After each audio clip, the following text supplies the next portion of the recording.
This is the story of the family of my maternal grandmother, Kate Walker.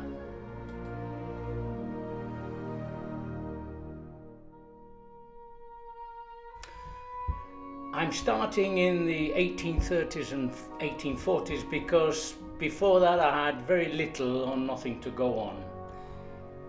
So let's begin with the family of William Walker and his wife Elizabeth Russell, my great-great-great-grandparents, and their marriage in Wolverhampton. They were married on the 27th of March 1826 at the imposing Collegiate Church of St. Peter's in the centre of the city.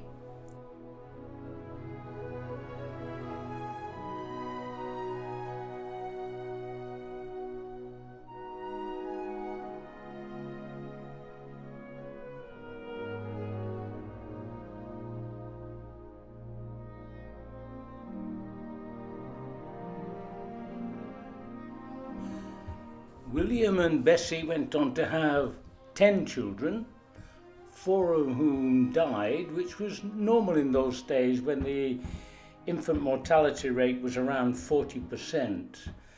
But the 6 who survived, that's Mary Ann, Absalom, William, Jane, Elizabeth and Sarah, all went on to marry and have families of their own. The Walkers came from the West Midlands in an area just to the north of Birmingham, normally called the Black Country.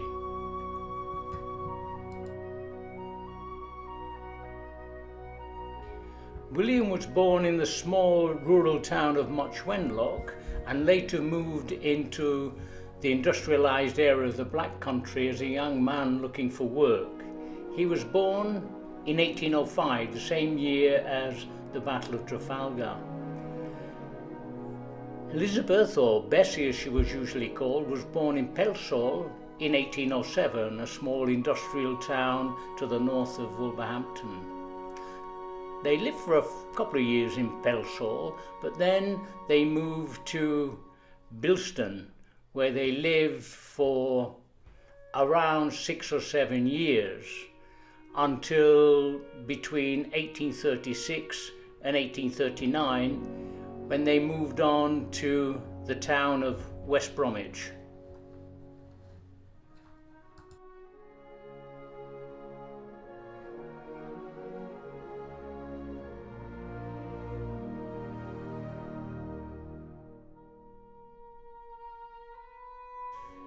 West Bromwich at that time was just a labyrinth of canals, railways, ironworks and all kinds of factories. It was the centre of the Black Country, and the Black Country was called that because it was simply black. It was, as most contemporary visitors described it, rather like something from Dante's Inferno.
The Walkers lived in the Greets Green area of West Bromwich, just to the west of the town centre, and Greets Green was an area dominated by ironworks, the greatest of which was the giant Albion Ironworks at the conjunction of the two great canals. According to the 1841 census, the Walkers lived at number 46 on Great Street Road, which was just a 10-15 minutes walk away from the Albion Ironworks. In the 1841 census, we can see that William and Bessie are living in the Greats Green area of West Bromwich with their 4 children, Mary Ann, William, Jane and Lizzie. But where is Absalom? Well, in 1841 he's living with his paternal grandparents back in Bilston. Is he just visiting, or is there something else going on here? What we do know is that in 1840 in Greats Green a visitor came, and this visitor was to change the lives of the Walker family profoundly and forever. The name of this visitor was Lorenzo Snow.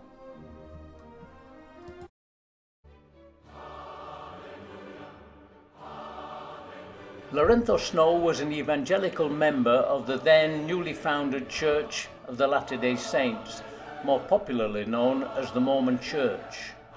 He was part of the first band of missionaries to visit Britain, and he was the most successful. Lorenzo Snow was later to become the president of the church, and many have claimed that he was the best. In 1840 he decided to go to England to help the mission there. Lorenzo Snow was tall, well over 6 feet, articulate, intelligent and charismatic.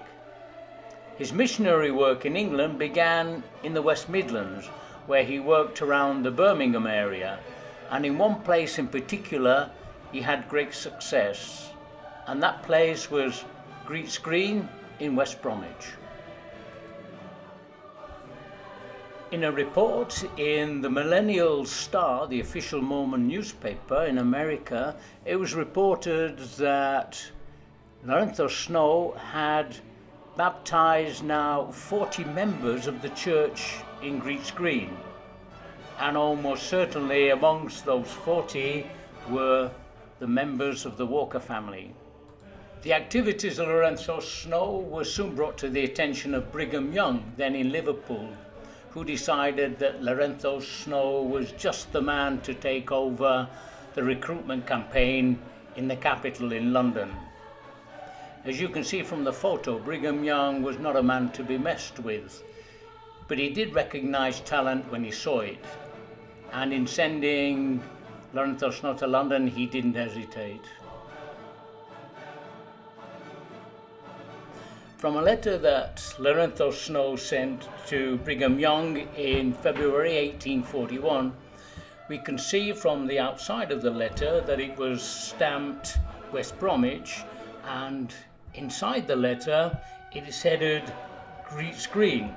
And this leads me to think that he really did actually live in Greats Green instead of Birmingham. And sometimes I think that maybe in Greats Green he lodged with some of the families there, and it would be a nice thought to think that maybe he lived in the same house as the Walkers, although I have no evidence to support that.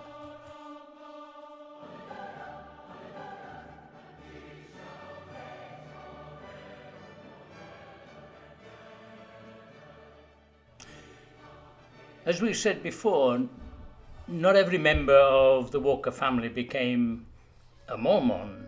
I found no indication that Mary Ann was a Mormon. And as for Absalom, my mother spoke a lot about the descendants of Absalom and the Walker family, and she knew personally Absalom's son Joseph, her grandfather. And not a word was mentioned about Mormonism or about the Exodus at a later date to the Great Salt Lake. All this and other indications lead me to believe that indeed there was a rift in the family, that Absalom, from being 10 years old, never lived with his parents, and that his grandparents took him away to, I don't know, save his soul maybe. It's like today, for example, if you had a member of your family who was converted to the Scientologists or who became a Muslim, you can imagine the divisions that would cause. And in the 1830s and 40s, religion was taken much more seriously than it is today. So yes, I think there was a rift.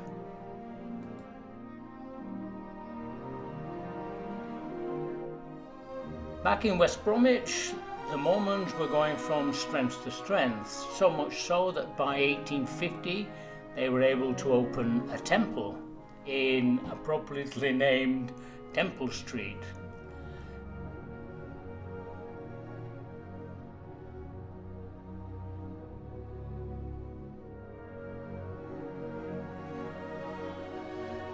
And here we can see where they lived, where they worked, and where they prayed. I did consider visiting West Bromwich just to see if there's anything left of the Walkers' presence there, but really there is nothing. The only thing that remains are the roads, the canals, and nothing else. Their house obviously doesn't exist anymore. The old Albion ironworks have gone, and so has the temple in Temple Street.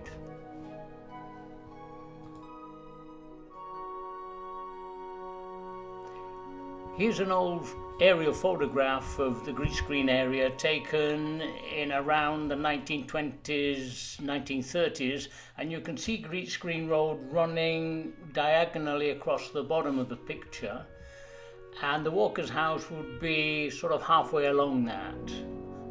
Behind them you can see there are various old ironworks on either side of the canal, and in the distance is what remains of the old Albion ironworks.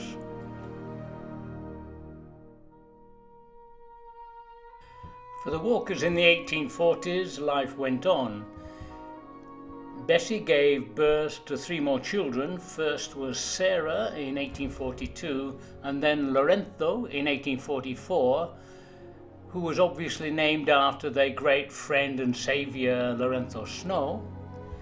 And then Joseph, who was born in 1848 and presumably named after the founder of the Mormon Church, Joseph Smith.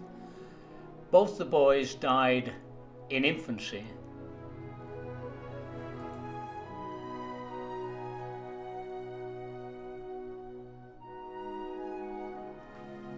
In 1849, their eldest son, Absalom, married in Bilston, and I'm not sure at what stage the relationships were with his family, whether they were there at the wedding or not. It's difficult to say.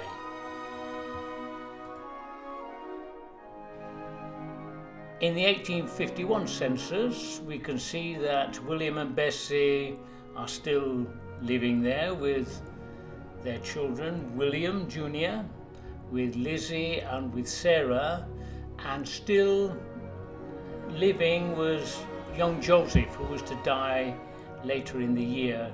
Jane had already left and was living in Dudley as a servant. For Absalom, he was living in lodgings in Sedgley in Bilston with his wife and his newly born son, Joseph, my great-grandfather.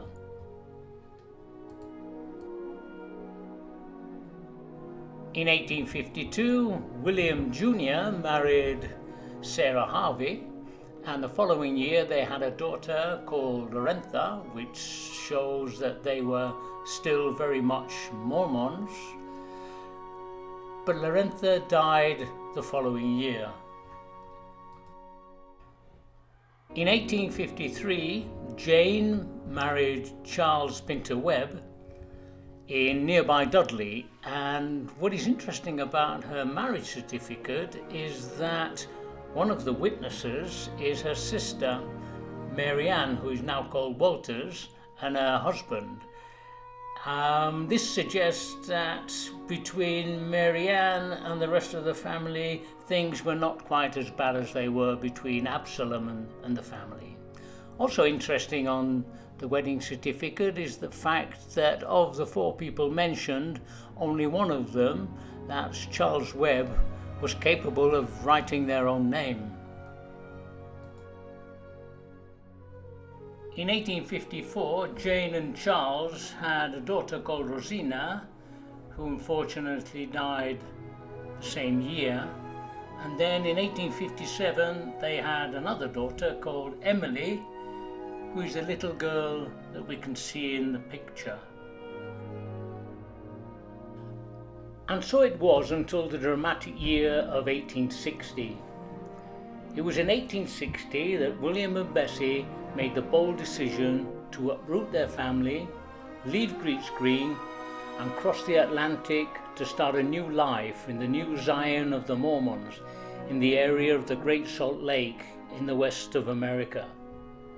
How long they'd been considering this is unclear, but there's one main factor that had brought things to a head, and that is that the iron industry in the Black Country was experiencing very bad times. The great iron boom was now crashing. Absalom had already left the Black Country around 1855 and was now working in Rotherham in South Yorkshire. In 1860, the great ironworks at Albion finally went bust. And even if William had been working in another ironworks, the same crash in the demand for iron would have had the same effect. There was simply no work in the iron industry in the Black Country. Those familiar with the novels of Charles Dickens will be well aware of the fate of those without means in Victorian Britain. You had 3 alternatives. You could starve, you could go to the dreaded workhouse, which was for all intents and purposes a prison for those committing the heinous crime of being penniless, or you could move. And if ever there was a time to go, it was now. At this time, the Church of the Latter-day Saints was in a state of upheaval. Their Zion, or earthly paradise, was originally based in Nauvoo, Illinois, but after a campaign of persecution and the murder of their founder Joseph Smith in 1844, they decided to start afresh, to move west and found a new Zion out way below the Rocky Mountains on the banks of the Great Salt Lake, far away from their enemies.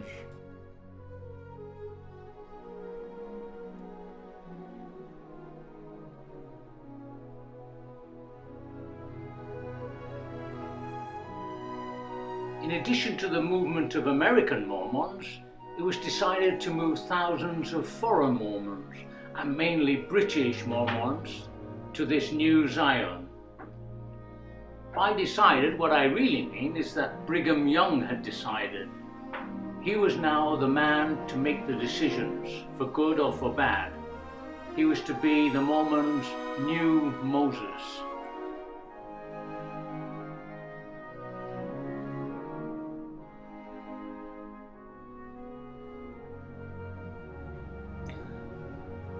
By the 1850s, there were considerably more Mormons in Britain than in the USA. There were more than 50,000 of them. And it was down to Brigham Young to organize a mass transit of church members on what was to be, by all accounts, an epic journey of 5,000 miles as the crow flies. But the journey in 1860, however, was to total around double that. Maybe there had been fellow believers from Greets Green who had already gone to the Salt Lake and had sent back favorable stories of their experiences. Who knows? But whatever the reasons, by 1860 their minds were made up.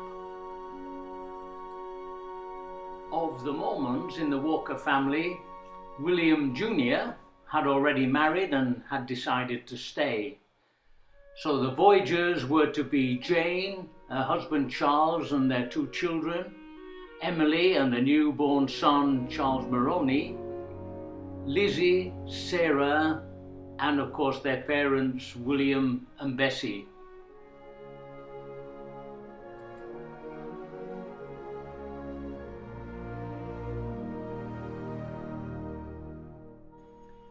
Epic is really the only word that could possibly describe the journey that they undertook.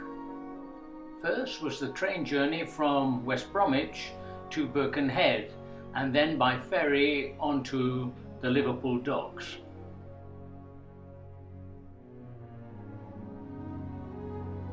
It all began at the old railway station in West Bromwich. The route from the south to the port of Liverpool would have taken around 2 to 3 hours. Railway journeys in 1860 were fast and relatively comfortable, and this was for sure the most comfortable part of the journey that they would have to endure.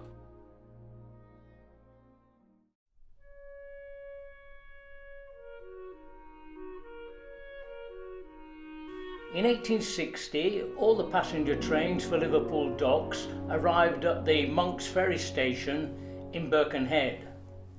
From the station, the passengers walked along to the landing stage and then onto the ferry itself.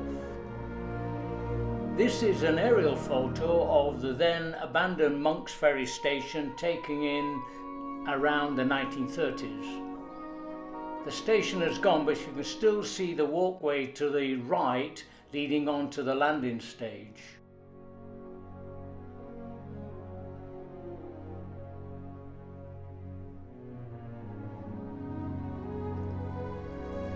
This is an old engraving for the landing stage and the old paddle steamer ferries that were in operation in the 1850s and 1860s. The ferry would take them on the 15 minutes or so journey across the Mersey to the landing stages on the Liverpool side, and then they would have to walk the few hundred yards up to the Waterloo dock where the ship was waiting for them.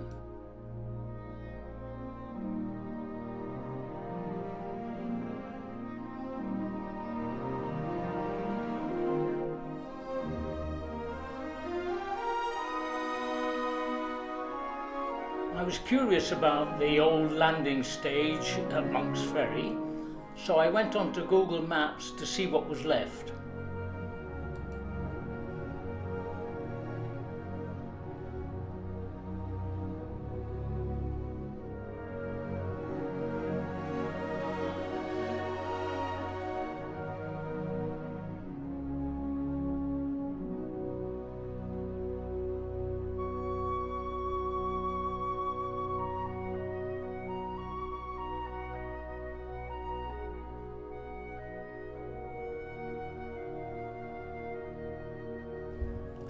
The new flats saw where the old Monk's Ferry station was, and there's the Mersey and the Liverpool skyline and the old landing stage.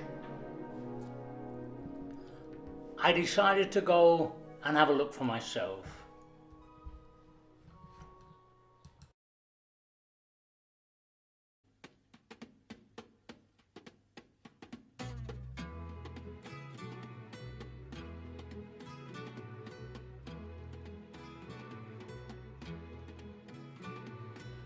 The Mersey ferries still work, but they no longer go across the Mersey. These days, they go up and down. Hearts torn in every way. The passengers these days are invariably sightseers and tourists, many of them doing the now almost obligatory Beatles tour.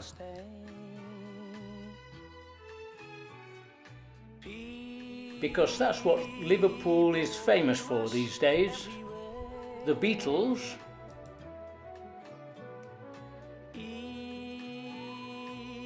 with their own secret care, and the football team.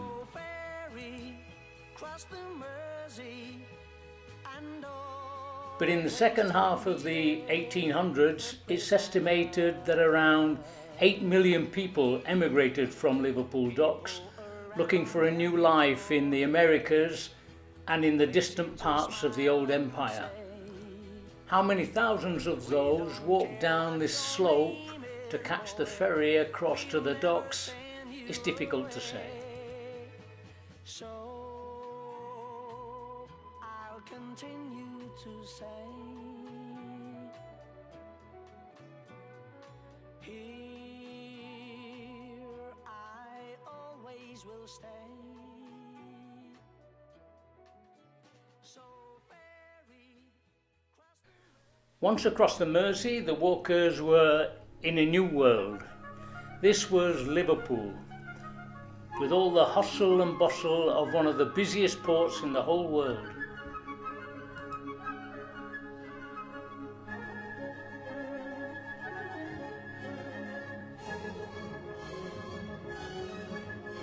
Here, rows and rows of ships lined up to bring and take cargoes and passengers to and from the four corners of the world.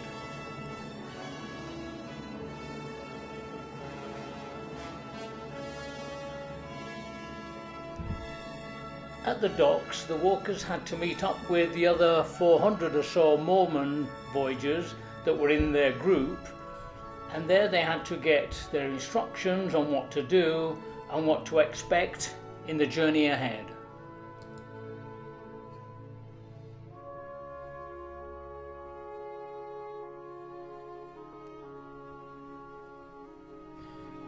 They also had time to get their photograph taken. On the photo, from left to right, are Jane with her daughter Emily on her knee. Next to her is her husband Charles Webb. Behind them is Sarah, and then Lizzie, who has her hand on her father's shoulder, and next to her father is her mother Bessie, who is sitting on the far right. Another passenger who went with them, but is not on the photograph, is Jane's baby son, Charles Maroney Webb. Why he's not in the picture, I have no idea. Maybe he was crying, who knows? But nobody is smiling. But then again, having your photo taken in the 1860s was a serious business, and very few people in those days seemed to smile in their photograph. Or maybe they were apprehensive about the forthcoming journey, and with every reason. They were about to start a new life in the promised land next to the Great Salt Lake in America. And to get there, they would have to cross an ocean and then cross a continent. How they did that and what happened to them, I will deal with in the next video.